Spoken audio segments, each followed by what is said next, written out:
Bonjour à tous, bienvenue sur un First Talk un peu particulier aujourd'hui puisqu'on ne va pas vous parler de NBA mais de NFL. Et oui, dimanche 4 février, la NFL donnera le coup d'envoi de l'événement le plus populaire aux États-Unis, le Super Bowl bien sûr. Et voilà, la First Team avait envie de préparer une émission spéciale pour ce match qui opposera cette année les New England Patriots aux Eagles de Philadelphie. Et pour cela, je suis très bien accompagné de Samy, youtubeur. Bonjour à tous, moi c'est Samy, la Frenchy Sports News sur YouTube et je suis très content de faire partie de la première émission de football américain pour First Team et j'espère que c'est pas la dernière. Merci, très bien Samy.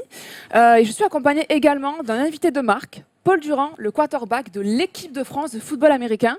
Merci Paul d'avoir accepté notre invitation. Bonjour Marion, merci à toi, c'est un plaisir de venir ici pour parler de football, c'est tout ce que j'aime, donc tout va bien. Alors toi Paul, tu es quarterback pour l'équipe de France, mais aussi on voit là sur les images, tu es quarterback pour le Flash de la Courneuve. Et oui, depuis bientôt maintenant 4 ans, là j'attaque ma 4e saison. Voilà. Et vous êtes champion de France en titre. Champion de Bravo. France en titre, juin dernier, contre les Black Panthers, là c'est les images de la finale. Très belle finale, pour les deux équipes d'ailleurs, c'était cool. Écoute, on te souhaite une bonne saison pour celle qui va reprendre, je crois que c'est samedi 3 février, c'est ça? C'est ça, contre les Blacks encore, on fait un remake de la finale. Ok. Donc On commence bon fort. match, voilà, bon match en perspective. Eh bien, on suivra ça. Bon, messieurs, on va rentrer dans le vif du sujet tout de suite. On va commencer par faire un récap de la saison des Eagles et des Patriots pour se rafraîchir un peu la mémoire. C'est parti pour le review.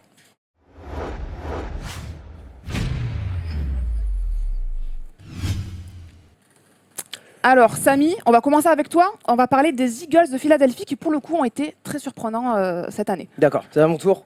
On commence avec le retour sur la saison des Eagles. La saison des Eagles, avant même de toucher le terrain, c'est l'ajout de beaucoup de vétérans. Alshon Jeffrey, Torrey Smith au poste de receveur et Chris Long, le Garrett Blount qui sortent des Patriots. Et le plus important aujourd'hui, c'est Nick Foles au poste de quarterback qui porte l'équipe. La saison des Eagles, c'est un changement de kicker. En début de saison, Caleb Sturgis qui tombe pour blessure. Jake Elliott qui n'a pas été drafté vient sur le terrain et arrache un kick de 61 yards, le kick le plus long de l'histoire des Eagles pour gagner une victoire, pour choper une victoire contre les Giants. La saison des Eagles, c'est la renaissance du receveur Nelson Agholor qui était un vrai échec sur les 2 dernières saisons. Cette saison, il poste presque 900 yards et 8 touchdowns. La saison des Eagles, c'est l'échange de Jay Ajayi où les Eagles récupèrent le running back contre un 4e tour de draft. On pensait que c'était une position de force en début de saison et ils récupèrent un joueur en plein milieu de saison. La saison des Eagles, c'est aussi une défense. C'est la meilleure défense de la ligue contre la course. Et enfin, une défense qui n'est pas mauvaise contre la passe parce que ça fait 10 ans qu'il n'y avait personne en arrière défensif. La saison des Eagles, c'est beaucoup de blessures. On commence par Darren Sproles, ensuite Jordan Hicks et Jason Peters. Jusque-là, tout va bien. Et c'est au week 14 que Carson Wentz se fait les ligaments croisés. Crac, on pense que la saison est finie pour les Eagles. Il se relève de cette blessure, lance un dernier touchdown et devient le leader de la franchise des Eagles en lancé de touchdown en une saison. Et enfin, on remet l'équipe à Nick Foles et il mène l'équipe au Super Bowl en survivant contre les Falcons et en détruisant la saison magique des Vikings. Et ça donne un Super Bowl 13 ans après le match contre les Patriots. Exactement. C'est une revanche. Alors pour le coup, les Eagles, Paul, je ne sais pas si tu as suivi un petit peu leur saison, c'est vrai que voilà, ils perdent le quarterback qui était prédestiné peut-être à être élu MVP cette année parce que Carson Wentz il fait une saison incroyable. Est-ce que toi c'est quelque chose qui t'a surpris, le fait que malgré le fait de perdre leur quarterback titulaire, ils sont parvenus malgré tout à aller jusqu'au Super Bowl? C'est surprenant parce que forcément, quand tu as un QB qui est pas loin d'être MVP, tu as l'impression que tout repose sur lui.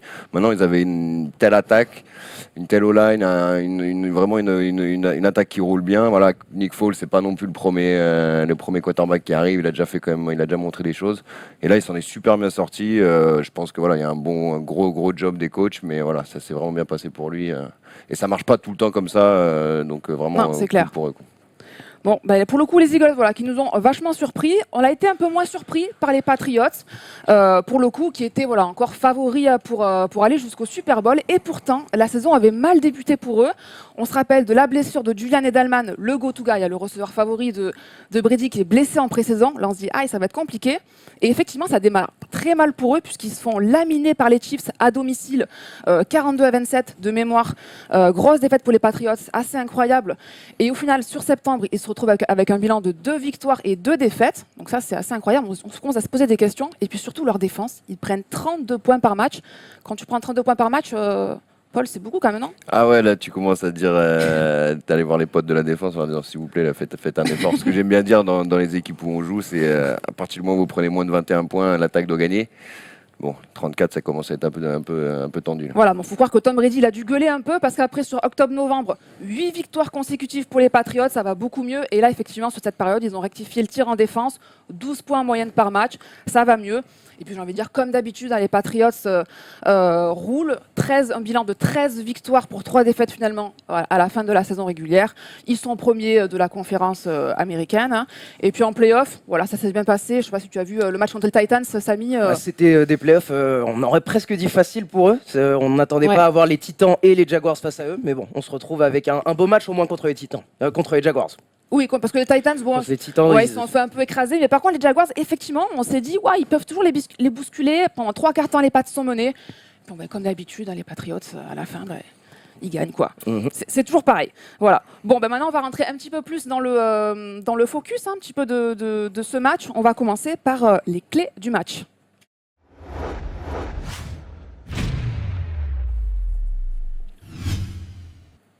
Alors, les Patriots sont favoris, je pense que vous l'avez compris, même si vous ne suivez pas la NFL, vous avez déjà entendu forcément parler des Patriots. Donc, les Eagles, on va se poser la question, pourquoi les Eagles peuvent le faire en fait? Est-ce qu'ils ont des raisons d'espérer, Samy? Fais-nous y croire. Exactement. Alors cette rubrique, elle s'appelle Pourquoi les Eagles peuvent le faire. Et c'est une rubrique assez négative parce que c'est l'équipe qui est la plus grosse outsider depuis 9 ans en Super Bowl. Alors comment les Eagles peuvent surprendre les Patriots et le monde entier? Ça commence par un coaching très agressif de Doug Peterson qu'il a montré pendant toute l'année. Et je pense qu'il va émuler un petit peu le coaching des Jaguars où ça a été très agressif, beaucoup de courses et quelques passes longues pour que les Patriots doivent respecter le bras de Nick Foles. Et Nick Foles a montré que quand il n'est pas sous pression, quand le running game tient, il a une note de quarterback de 152. Il a eu cette note contre les Vikings quand il avait une belle poche protectrice. Ça change tout pour un quarterback. Quand tu as une belle poche protectrice, Paul, je sais que ça change bien tout. sûr, c'est le QB est à l'aise. On a 3-4 yards autour de soi pour pouvoir développer toute la technique. Donc forcément, c'est une clé. Tout part de la O-line, de toute façon, on le sait. Donc s'il est protégé, c'est sûr qu'il peut découper les Patriots facilement parce que ça reste un bon quarterback. Et tu parlais aussi de sa puissance de bras. En termes de big play, les Eagles, c'est vraiment quelque chose d'impressionnant, quoi. Ils l'ont montré face aux Vikings. Ma deuxième clé pour ce match, c'est les running backs des Eagles parce qu'ils sont très complets. On a une collection entre Ajayi, Clement et je perds son nom, qui était le Garrett Blount, qui revient des Patriots. C'est très très complet et Bill Belichick, il aime bien sortir du jeu le meilleur des trois, mais je pense que ces trois-là, ils pourront poser des problèmes aux Patriots. Et ma troisième clé, c'est Nelson Agholor, parce que d'un côté, on aura Torrey Smith et Alshon Jeffrey qui seront pris par les meilleurs cornerbacks qui sont Gilmore et Butler. Mais à l'intérieur, je pense que Nelson Agholor, il aura un linebacker ou un match-up contre un cornerback de qualité un petit peu moins bonne. Et c'est là où il pourra faire la différence. Je ne sais pas si tu as eu des matchs où tu voyais un match-up que tu forcément, on cherche toujours le match-up dès qu'on commence à jouer contre une défense qui fait du homme à homme. Donc, là, ils auront leurs meilleurs défenseurs sur leurs meilleurs attaquants, c'est la logique. C'est là où, justement, les backups, ils peuvent sortir leur épingle du jeu, quoi. Excellent. Avec 760 yards et 8 touchdowns cette saison, je pense que Agholor pourra faire la différence. Ça va, c'est pas mal. Ça va. Et moi, je vais peut-être te poser une question sur Nick Foles, pour le coup, Paul, parce que voilà, lui, il n'était pas prédestiné à jouer un Super Bowl. Clairement, même si c'était un bon quarterback, il n'était pas prédestiné à aller peut-être à un tel niveau. Est-ce que toi, tu le penses capable d'aller chercher la victoire? Alors, c'est pas lui tout seul qui va aller la chercher. Je pense que c'est l'équipe des Eagles, de toutes les manières, qui doit y aller. C'est une équipe super jeune. Tout le monde les annonce perdants, ils n'ont rien à perdre. Donc ils peuvent tout lâcher. Tu joues avec une pression qui est différente. En fait, c'est la pression de prendre du plaisir et de tout lancer. Donc je pense qu'il peut y arriver. Maintenant, il faut qu'ils jouent leur, comme on dit, leur A-game. C'est le match parfait, quoi. Il faut qu'il joue le match parfait. Il est capable de le faire. Il a montré des choses. Après, il manquait un peu de régularité là sur les autres saisons qu'il a pu faire. Là, c'est un match. Il peut tout donner. Comme il peut tout rater. Donc, on peut se mettre d'accord qu'on ne peut pas lui demander beaucoup plus que ce qu'il a fait face aux Vikings. Et s'il fait ce qu'il a fait face aux Vikings, les Eagles auront une chance. Ils ont une chance, mais attention, parce que les Patriots sont quand même ultra favoris. Il faut quand même se le dire, il faut se l'avouer. On sait qu'en France, d'ailleurs, il y a beaucoup de fans des Patriots. Ce qui est bizarre, parce qu'aux États-Unis, il faut savoir que c'est l'équipe la plus détestée. Hein. Je ne sais pas pourquoi, mais... C'est les haters. Voilà, il y a beaucoup de haters des Patriots. C'est vrai qu'il y a beaucoup de polémiques aussi. Ils ont fait... quelques tricheries au fil des saisons. Ça, voilà, bon, personne ne les aime et pourtant ils sont favoris et on peut comprendre pourquoi. Déjà au niveau de l'expérience, c'est quand même quelque chose. Si on regarde sur les dernières années, c'est quand même leur 3e participation à un Super Bowl. Donc ça, c'est juste énorme. Quand on regarde en comparaison, les Eagles, eux, leur dernier Super Bowl, c'était, Samy, tu t'en souviens C'était en 2004 face aux Patriots sur un score de 24-21. Voilà, les Eagles avaient perdu contre les Pats. C'est un petit peu une habitude. Mais voilà, déjà, il y a quand même un avantage côté Pats au niveau de l'expérience. Si on regarde les QB, là, c'est pareil. Tom Brady, ça va être sa 8e participation au Super Bowl. Aucun joueur de la NFL dans l'histoire n'a participé à plus de Super Bowl. Donc, c'est quand même incroyable. Et Nick Foles, on en parlait, voilà. Pour le coup, lui, au niveau de l'expérience, ne serait-ce qu'en play-off, ça va être seulement son 3e match, on le voit sur l'infographie, son 3e match seulement en termes en starter sur un match de play-off. Ça, pour le coup, est-ce que tu penses que ça peut jouer, toi, Paul, l'expérience? Bien sûr, bien sûr. Donc, Tom Brady, de toute façon, on connaît. Il remonte toutes les situations, il gagne toutes les saisons. Enfin bref, on sait qu'il va y arriver. Et en plus, on rajoute dans cette équipe des Patriots, pratiquement 90% de joueurs qui a déjà joué un Super Bowl. Exactement. Donc forcément, en termes d'expérience et de maîtrise de ce genre d'événement, avec le staff qu'ils ont aussi, parce qu'ils ont plein les poches. Voilà. C'est sûr qu'ils devraient mieux gérer l'événement. Mais après, encore une fois, il suffit que les Eagles, s'ils arrivent à sortir vraiment sans aucun frein à main et en prenant un maximum de plaisir, je pense que ça peut être un gros match. Et justement, tu parlais du coaching staff, effectivement, qui est très expérimenté. Pour rappeler quand même, Bill Belichick, ça fait 18 ans qu'il est à la tête des Patriots. Et puis, les 2 coordinateurs donc offensifs-défensifs, McDaniels et Patricia, eux sont en poste depuis 2012. Donc voilà, c'est une équipe qui a l'habitude, comme tu l'as dit, de jouer, de gagner ensemble. Et ça, effectivement, ça peut jouer. Et il y a beaucoup de valeur sur le fait que c'est leur dernier match ensemble, parce que Patricia et McDaniels vont avoir un job chez les Colts et chez les Lions ensuite. Les Lions, exact. Et je pense que ce fait que ce soit un dernier match ensemble, c'est le All-Star Coaching Team un petit peu, ça a de la valeur et ils ont de l'expérience et c'est quelque chose qui va être dur pour les Eagles. Et je voulais aussi en parler forcément, le coaching offensif, ça va être aussi une des clés du match parce que Bill Belichick, tout au long de sa carrière, c'est vrai que c'est quelqu'un qui a souvent été malin dans son play calling. On l'a vu même face aux Jaguars en finale de conférence où voilà, ils sont quand même, Tom Brady est quand même muselé pendant 3/4 temps et puis il sort des jeux flip-flicker, des choses comme ça qui lui permet un petit peu de surprendre la défense. Il a l'habitude de faire ça, Bill Belichick, donc ça c'est une des clés aussi. Et puis je terminerai par évidemment Tom Brady. Tom Brady, voilà, ça va être la force, c'est toujours la force des Patriots alors qu'il a quand même 40 ans, c'est que c'est juste incroyable. Il a des stats de MVP encore cette année, on va les voir. Peut-être en régie, s'il nous balance le tableau des stats de Tom Brady, qui a lancé 32 touchdowns, 8 interceptions et plus de 4500 yards. Voilà, on les voit, on voit les stats. Voilà, c'est le leader en passing yard cette année et je ne sais pas ce que tu en penses, Samy ou Paul, mais il y a de grandes chances qu'il soit le MVP cette année. Qu'est-ce qu'on en pense? Ce qui m'impressionne au niveau de Tom Brady, c'est que n'importe quel quarterback en NFL, quand il est MVP, c'est sa meilleure saison. C'était même pas sa meilleure saison sur sa carrière. C'était simple. Normal. Alors, est-ce que si Carson Wentz n'était pas blessé, est-ce qu'il aurait pu être le MVP? On ne sait pas trop. J'y crois toujours parce que Tom Brady, il n'a pas eu le meilleur mois de décembre. Non, il a lancé quelques interceptions, il n'a pas eu le meilleur mois de décembre et c'était Carson Wentz qui était le leader à ce moment-là en nombre de touchdowns lancés. Donc j'aurais donné sa chance à Carson Wentz. Écoute, on verra, je crois que c'est le 3 février pour le coup, les NFL, les remises des awards, MVP, etc. Ça sera le 3 février, donc on suivra ça bien entendu. Paul, toi, Tom Brady, est-ce que, voilà, toi tu es quarterback pour le Flash et pour l'équipe de France, est-ce que pour toi c'est un modèle, est-ce que c'est un joueur dont tu peux t'inspirer ou voilà, où le niveau est tellement élevé que quoi qu'il arrive, c'est difficile de s'inspirer d'un tel joueur? Non, on est obligé de s'inspirer d'un tel joueur, puis il vaut mieux viser les étoiles quand tu veux essayer d'arriver à avoir un certain niveau. Mais en gros, oui, non, il est extraordinaire en termes de régularité. Voilà, ça va faire, je sais pas combien, 16 ans ou 17 ans qu'il est dans la ligue. Il est toujours quand même très très régulier dans ses performances. Il connaît les défenses par cœur. Il est techniquement ultra propre. C'est un compétiteur hors pair. Pour avoir 40 ans et avoir autant la même envie de jouer qu'on dirait un enfant sur le terrain, il est impressionnant et ça se voit qu'il prend du plaisir encore à jouer et voilà, compétiteur dans l'âme.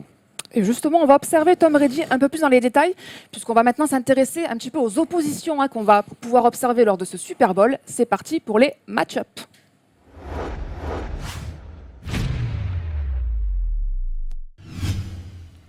Et je vais ouvrir cette séquence avec un match-up, justement avec Tom Brady, qui sera opposé forcément à la défense des Eagles, Et pour moi, il y a vraiment quelque chose d'intéressant à observer, puisque si on regarde, on va dire, la carrière de Tom Brady, alors il a participé donc à 7 Super Bowls jusqu'à présent, il en a gagné 5, c'est déjà très bien, mais il en a perdu 2, contre les Giants en 2006 et en 2011. Et ce qu'on a pu observer, c'était que les Giants, ils avaient un foreman rush, une pression à 4, qui était très forte, l'une des meilleures de la ligue à cette époque-là. Et pour le coup, ça peut être une bonne stratégie pour les Eagles. Alors peut-être, Paul, déjà, tu peux expliquer ce que c'est qu'un foreman rush? Attends, en français, c'est une pression à 4 hommes. Donc en gros, on va utiliser les 4 D-line ou 3 D-line plus un backer. Ça permet toujours de garder 7 mecs en couverture de passe. Et donc d'être plus nombreux pour couvrir la passe. Donc le principe, c'est ça. C'est si avec 4 joueurs défensifs, j'arrive à mettre la pression à Tom Brady en lui réduisant son temps de lancer, forcément, je suis dans une bonne situation. Maintenant, arriver à mettre la pression, une pression efficace sur un quarterback avec seulement 4 joueurs, sachant qu'il y a 5 O-line qui protègent minimum, c'est pas toujours évident. Donc forcément, c'est une grosse clé. Ça va être une grosse clé pour les Eagles. C'est une clé. En fait, on a observé aussi statistiquement que Tom Brady, pour le coup, quand il y a du blitz, là pareil, tu vas t'expliquer, quand il y a du blitz, pour le coup, il est très performant parce que c'est un joueur qui est tellement expérimenté qu'il arrive à lire, même avant le snap, il arrive à lire quand il va y avoir du blitz. Et là, tout de suite, la défense va se faire piéger. Forcément. Donc quand on commence à rajouter du blitz, donc des joueurs défensifs en pression, là, on va passer à 5 joueurs, 6 joueurs. Donc les défenses de passe vont être réduites en possibilité. Et ça va être souvent du homme à homme. Et là, on parle de match-up tout à l'heure. Et Tom Brady, là où il est fort, c'est qu'il identifie directement que ça va être une couverture homme à homme. Donc, il va pouvoir dire, Edelman en homme à homme contre un tel. Je sais que ça va fonctionner. Ils se connaissent par cœur. J'ai l'image d'une 3e et 15 complétée au dernier match, contre une couverture de man. Donc le joueur est couvert, mais voilà, ils se connaissent par cœur. Brady lance avant le break et puis voilà quoi, c'est efficace. Alors, pour le coup, pour pouvoir faire un foreman rush pression à 4, il faut avoir une très très bonne D-line, ce qui était le cas des Giants à cette époque-là. Et ça tombe bien aussi parce que les Eagles, ils ont peut-être, alors je ne sais pas ce que tu en penses, Samy, toi tu ne seras pas forcément trop objectif, parce que Samy est fan des Eagles, il faut quand même le préciser. Mais alors, les Eagles, pour moi, ils ont peut-être la meilleure D-line de la NFL cette saison. Donc, ça va être hyper intéressant parce qu'on sait que cette année, ce foreman rush, ils l'ont appliqué avec brio. Et même si on regarde les stats de la finale de conférence, donc des Eagles contre les Vikings, on a pu voir que contre Case Keenum, ils ont quand même réussi à provoquer 3 turnovers. Donc ça, c'est quand même hyper important. On se dit que si les Eagles, ils arrivent à créer des turnovers chez Brady, chez les Pats, clairement, c'est un gros avantage pour remporter ce Super Bowl. De toute façon, oui, les turnovers, c'est ce qui fait gagner des matchs. C'est une possibilité en plus d'avoir la balle en attaque. Donc souvent, la bataille des turnovers, c'est une grosse évaluation pour les entraîneurs. Et puis, il y a très peu d'équipes qui réussissent à voler des ballons à Tom Brady. Ouais. Les Falcons, ils ont réussi à faire une interception, remonter au touchdown. Et on a vu comment ça s'est fini l'an dernier. Ouais, et pareil pour les Jaguars, en finale de conférence cette année contre les Pats. Pendant 3 quarts temps, ils arrivent à museler, même à créer des turnovers. Et puis finalement, j'ai envie de dire. À la fin de l'histoire, c'est Brady qui gagne. Après, c'est vrai que par rapport aux Jaguars, les Eagles, la force, c'est qu'ils ont une vraie profondeur pour le coup sur ces postes-là, ce qui peut leur permettre d'effectuer une rotation pendant le match et donc de garder de la fraîcheur. Exactement. Ça, c'est hyper important. C'est essayer de contenir Brady, pas pendant 3 quarts temps, mais pendant 60 minutes, pendant tout le match. Ouais, parce qu'on voit assez souvent au 4e quart-temps un foreman rush, mais qui a 3 quarts temps dans les jambes et qui n'arrive plus à arriver jusqu'à Brady. Et c'est absolument pas ce qu'on veut voir. C'est ce qu'on a vu au dernier Super Bowl, c'est ce qu'on a vu contre les Jaguars, et c'est pas ce qu'on veut voir pour les Eagles pour remporter ce match, quoi. Alors Samy, je crois que tu as préparé un autre match-up. Qu'est-ce qu'on va pouvoir observer lors de ce Super Bowl? Bien sûr. Très rapidement, ce qui me plaît du même côté du ballon, c'est le match-up entre Rob Gronkowski, s'il joue parce qu'il a une commotion cérébrale, mais on va parier qu'il joue parce qu'il est revenu à l'entraînement. C'est Rob Gronkowski contre Malcolm Jenkins. Et Malcolm Jenkins, le safety des Eagles, il devrait vraiment s'inspirer de la performance d'Eric Berry au premier match où il a complètement éteint Rob Gronkowski sur 2 réceptions et 33 yards. Mais je vais retourner le terrain. Et ce sera les running backs des Patriots contre les linebackers des Eagles qui devront les couvrir. Donc on a d'un côté Burkhead, White et Dion Lewis qui ont accumulé presque 900 yards à la réception. Dion Lewis, c'est leur leader à la course qui a 896 yards à la course. Et ils sont très très interchangeables et on ne sait pas qui sera le leader de cette équipe. D'ailleurs, j'ai une question pour vous deux, on va tester votre culture. Vous savez qui est le receveur qui a le plus de réceptions en un Super Bowl? De l'histoire? De l'histoire. Le plus de réceptions en un Super Bowl? James White, l'an dernier, 14 réceptions. Running back des Patriots. Alors, j'aurais pas trouvé. C'est ce que Bill Belichick apporte sur le terrain. On ne peut absolument pas prévoir qui sera un superstar. Et là, comme vous voyez, il y a Nigel Bradham qui sera en face de Dion Lewis. Nigel Bradham, c'est 88 plaquages, 8 passes défendues, un fumble forcé. Donc, il a les capacités, il est jeune et athlétique. Mais ensuite, ce sera pour savoir qui sera ce running back qui sortira du lot. Et mon dernier match-up, pour les experts, ceux qui veulent aller un petit peu plus loin, c'est difficile à dire son prénom. Halopoulivaati Vati Big V, il s'appelle Big V pour les Eagles, voilà. numéro 72, qui est left tackle, qui a remplacé Jason Peters. Il a été un petit peu le chaînon un peu faible pendant son début de saison. Et enfin, il y a des statistiques qui font plaisir aux fans des Eagles. C'est zéro faux départ, 0 holding et 0 sac encaissé sur les 2 derniers matchs entre Everson Griffin et Adrian Claiborne, qui sont de très bons défenseurs. Donc, je ne sais pas, Paul, tu as vécu avec peut-être des remplaçants sur ta ligne. Comment tu le vis et est-ce que tu les sens se mettre à l'aise un petit peu à travers les semaines? Forcément, alors la O-line, hein, c'est la pièce la plus importante d'une attaque. Donc c'est sûr, c'est très compliqué de la modifier. Donc forcément, quand il y a un remplaçant qui rentre sur le terrain, il va falloir un temps d'adaptation parce qu'il y a beaucoup de communication entre ces joueurs-là.